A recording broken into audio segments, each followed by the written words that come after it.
Railway ने फिर लोगों की एक बार फिर से परेशानी बढ़ा दी है। 24 मई तक छत्तीसगढ़ से गुजरने वाली 17 ट्रेनें रद्द कर दी गई हैं। जी हां, सही सुना आपने, 17 ट्रेनें अब रद्द हो गई हैं। रेलवे ने अब तक 30 से ज्यादा ट्रेनों को रद्द किया है।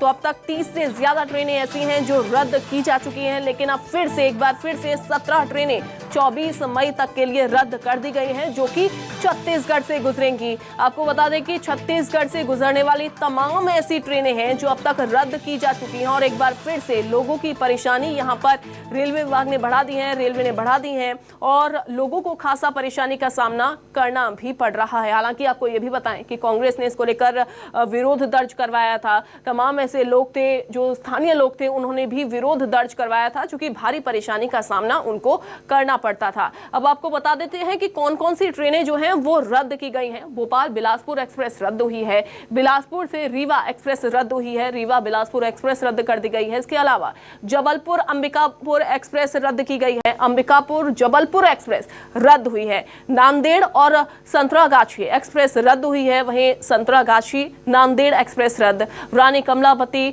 और संतरागाछी एक्सप्रेस रद्द हुई है। इसके अलावा ये जो तमाम ट्रेनें हैं वो रद्द कर दी गई हैं। 17 ट्रेनें ऐसी हैं जो एक बार फिर से रद्द की गई हैं, जो कि 24 मई तक के लिए रद्द रहेंगी, ये नहीं चलेंगी। छत्तीसगढ़ से गुजरने वाली हैं ये सभी ट्रेनें, जिनके नाम आपको बताए हैं।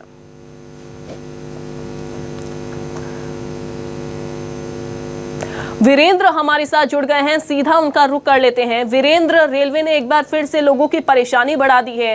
पहले परेशानी बढ़ी हुई थी, 30 ट्रेनें पहले से ही रद्द थी और एक बार फिर से 17 ट्रेनें रद्द।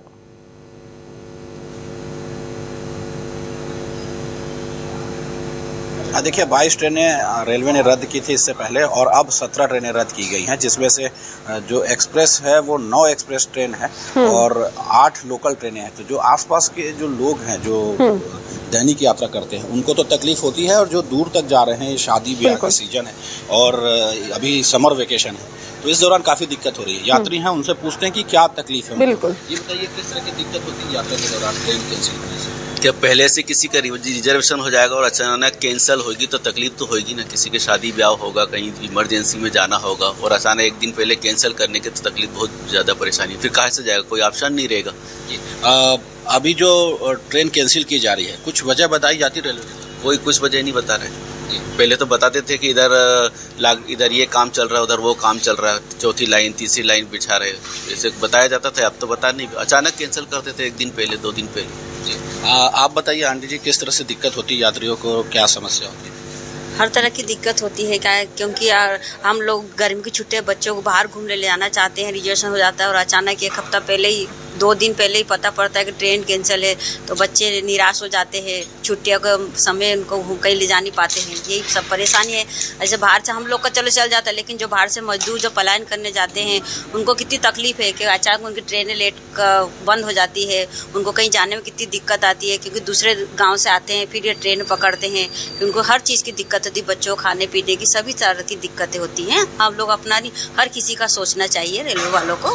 रेलवे कभी कुछ इस बारे में जानकारी देती, कुछ बताती? नहीं, इस चीज़ के लिए कोई नहीं बताती है कि हम ये ट्रेन लेट है। वो गांव से जो मजदूर आते हैं उनको पता ट्रेन लेट है, वो 4-4 दिन स्टेशन पर पड़े रहते हैं बच्चों को लेके, तो वही सब दिक्कतें होती हैं। जी बिल्कुल, आप देख सकते हैं कि ट्रेन कैंसिल होने से, और खास करके इस बार जो है बिलासपुर से जो कटनी रूट है उसकी कई ट्रेनें कैंसिल की गई है। बिलासपुर से जो भोपाल ट्रेन जाती है, बिलासपुर से रीवा जाती है, बिलासपुर से शहडोल जाती है, उन ट्रेनों को कैंसिल किया गया है और इस वजह से काफी तकलीफ इस रूट के लोगों को हो रही है। लेकिन यहाँ पर वीरेंद्र, कांग्रेस ने भी विरोध दर्ज करवाया था, लेकिन उसके बाद कुछ ट्रेनों को हालांकि बहाल कर दिया गया था, लेकिन अब दोबारा से ट्रेनें रद्द हुई। खासा असर उस विरोध का लगता नहीं है कि हुआ है।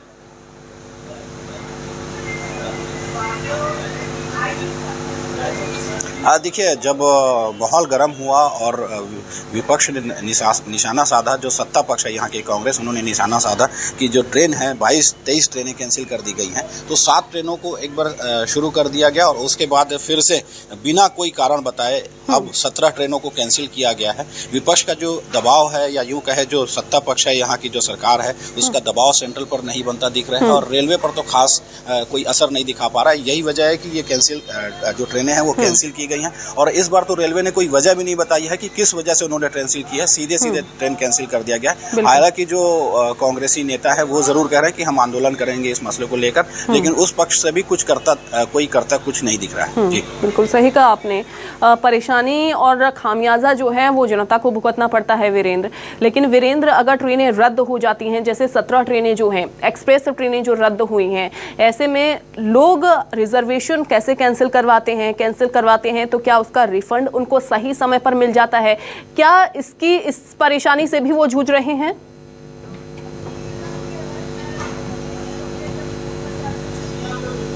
देखिए, जो रिफंड की दिक्कत है वो तो हो जाता है क्योंकि जो ट्रेनें कैंसिल होती हैं उसको रिफंड कराने के लिए जो यात्री महीनों पहले कहीं जाने के लिए जिसने यात्रा करने के लिए तैयारी कर रखी है उसकी ट्रेन अचानक कैंसिल होती है। उसे शादी में जाना है या कहीं घूमने जाना है, अचानक उसकी ट्रेन कैंसिल होती है। रेलवे जो रिफंड है वो तो ज़रूर कर देती है, लेकिन जब वो जहाँ जाना है उसको या तो शादी में जाना है या घूमने जाना है वो दोबारा फिर से नहीं जा सकता क्योंकि उसके सामने एक दिक्कत होती है कि ट्रेनें तब तक फुल हो जाती हैं या उसको अपनी यात्रा कैंसिल करनी पड़ती है। तो ऐसी स्थिति में रेलवे जो रिफंड का सिस्टम बना रही है वहाँ पे भी करोड़ों रुपए अभी तक के रिफंड किए जा चुके हैं। पिछले 1-1.5 महीने में 5 करोड़ रुपए जो कैंसिलेशन का है वो लोगों को देना पड़ा है रेलवे को। तो ये अतिरिक्त भार रेलवे को तो पड़ ही रहा है, लेकिन जो ये बताया जा रहा है कि मालगाड़ियां चलाने की वजह से और कई राज्यों में जो बिजली संकट है, कोयला संकट है, उसको दूर करने के लिए जो मालगाड़ियां हैं उनको गुजारी जा रही हैं और जो ट्रेन आ भी रही हैं उनको घंटों आउटर पर खड़ा किया जा रहा है। इस वजह से खड़ा किया जा रहा है क्योंकि मालगाड़ी गुजारनी है और रेलवे की प्राथमिकता मालगाड़ियों को गुजारने की है, यात्री ट्रेनों की नहीं। इस वजह से जो यात्री यहाँ पहुंचे हुए हैं उन्हें घंटों इंतजार भी करना पड़ता है। जी बिल्कुल बिल्कुल, निश्चित तौर पर, चूँकि घंटों परेशानी का सामना करना पड़ता है, घंटों इंतज़ार करना पड़ता है। लेकिन सवाल ये भी वीरेंद्र कि एकदम से यहाँ पर ऑर्डर जो है वो जारी कर दिया जाता है, एकदम से कह दिया जाता है कि इतनी ट्रेनें जो हैं वो रद्द हो गई हैं, बजाय इसके ये सोचने की कि यहाँ पर जनता को कितनी परेशानी होगी, जो यात्रा कर रहे हैं रेल से, ट्रेन से जो यात्रा कर रहे हैं उनको कितनी परेशानी होगी।